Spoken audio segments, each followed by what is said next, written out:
What's up, YouTube? Big Daddy here. Time for another food review. First, we're going to start off with a food review. I'm going to review the McDonald's Cinnamon Cookie Latte. They came out with this a little while ago. I think it's a holiday flavor. I got the medium cinnamon cookie latte. Looks kind of good, pre-sweetened. I got the hot version just because it's cold here. And who wants to drink an iced coffee when it's cold? Aside from the mystery guest. Mystery guest loves the iced coffee. I'm not a fan, but here we go. Some medium cinnamon cookie latte from McDonald's. Let's see what it's like.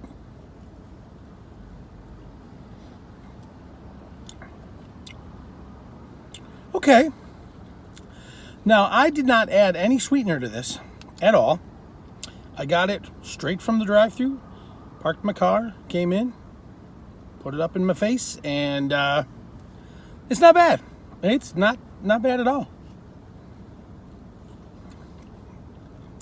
It's not super over-the-top sweet or syrupy like some places would be.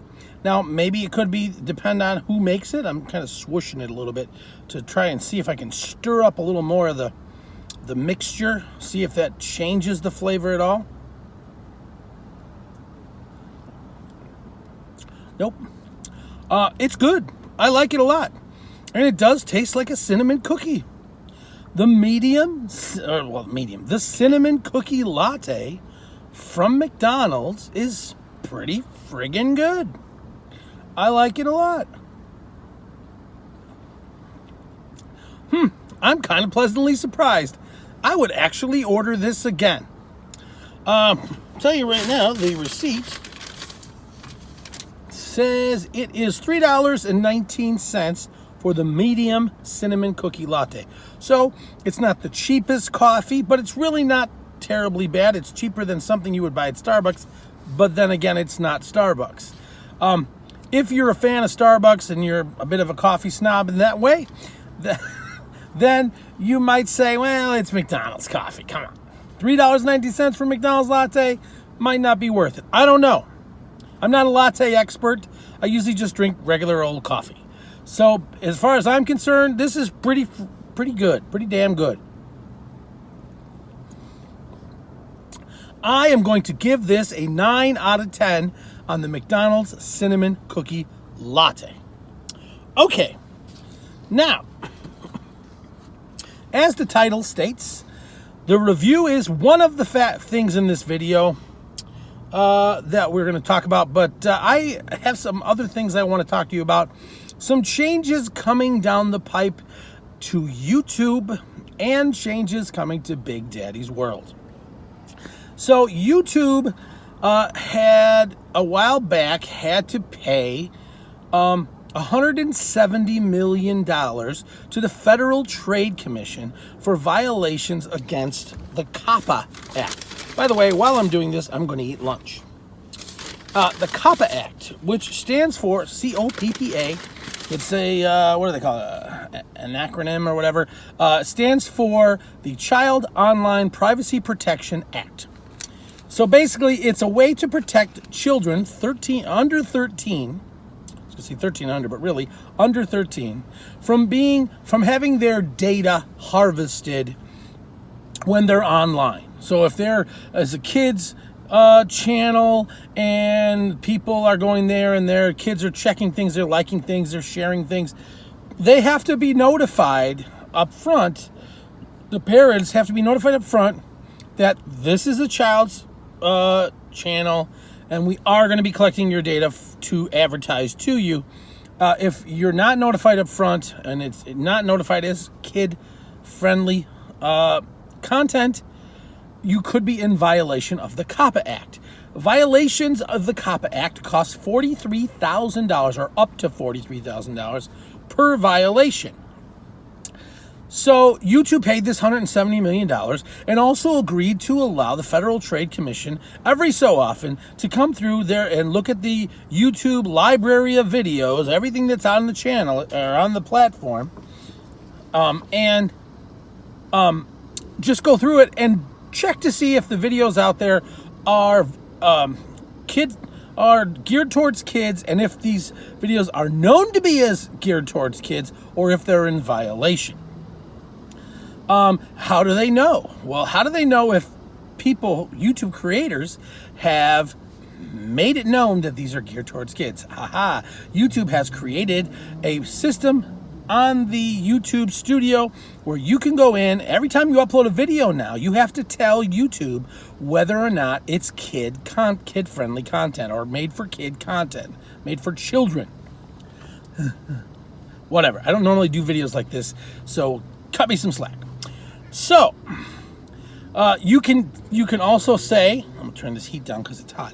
You can also say that the whole channel is either children, made for children, or not made for children, and it will take every video that you've ever uploaded and check the box one way or the other.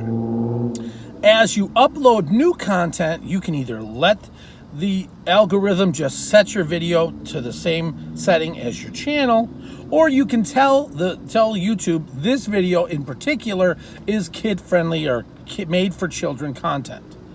Content made for children. I don't know why I can't talk today. Or you could say it's not. Now, what does it mean if you say a video is made for children? I'll tell you. Let me take a bite. I'm starving.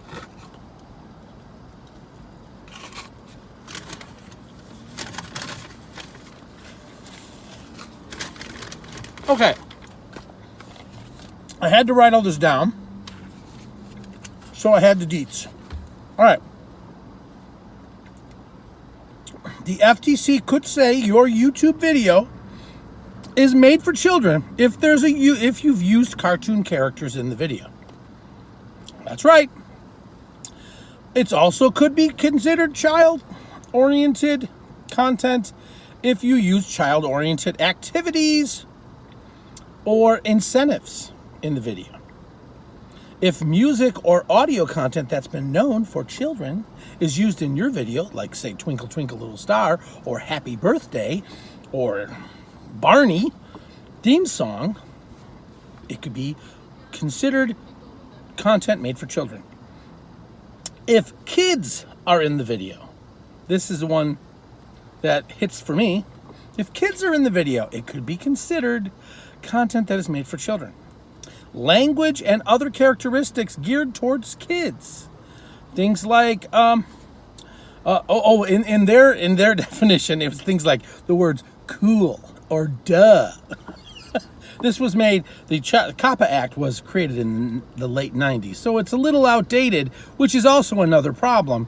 But if there's certain videos, like now it'd be like, I don't know, like dope or lit.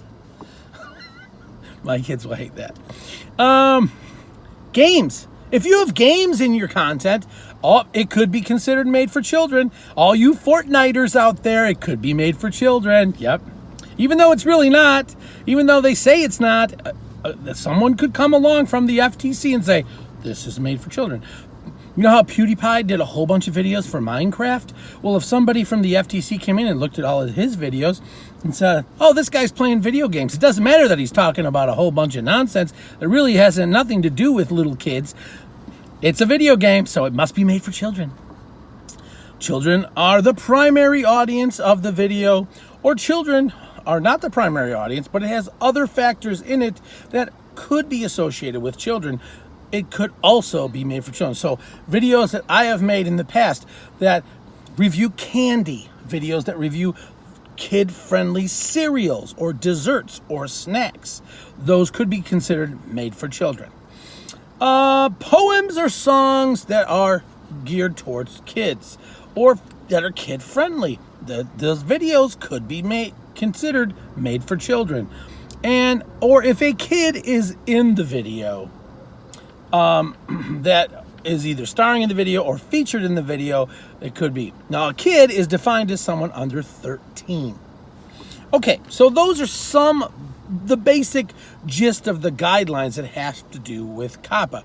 So what does it mean on YouTube if you say your video is made for kids? it means that you're going to lose a whole bunch of features, your YouTube partnership features that you've worked so hard to get because you've now decided that your channel or your videos are made for kids. Now, me personally, I can only speak for myself. I have said to YouTube that my channel is not geared for kids because let's be honest, no children are going out to Burger King and ordering the double XL. No children are going to Arby's and ordering a Meat Mountain. They don't care whether I can stuff my pie hole full of food. They don't care about my videos at all. They probably are not even entertained by them. Maybe a few are, because I am a big goofball, but not many. So it's really not geared for children. This is geared for people who like to eat fast food and they want to see what the latest and greatest foods that out there are and what I think of them. If you don't care, you won't watch. And if you do care, you watch. But mostly it's people with money who can buy the stuff that really care. That being said, any videos in the past that I have done with my children, or any videos in the past that I have done with kid-friendly cereals, or any videos that I have done with any kind of kid-friendly snacks, I have already gone through and marked those videos as content made for children. Here's why. If I say they're not made for children, and the FTC later on comes through, takes a look at Big Daddy's World and sees all these videos and says, hey, all these videos here, we think they're made for children. We want you to pay a fine for each and every single video that we have found. Well, I don't want that to happen. So I've just decided to preemptively go ahead and mark them as made for children. What does that mean to me? Well, any of those videos that I've marked as made for children, pretty much there's going to be zero revenue coming from those videos. Now, on the bright side, those videos, the cereal videos, the candy videos, they're not really the bread and butter of Big Daddy's World, of this channel. They are simply videos I enjoy making because they're entertaining, I get to do some stuff with my kids, and they're fun. However, because YouTube has taken some of that away from me, I don't know if I'm going to be as inclined to make those videos going forward.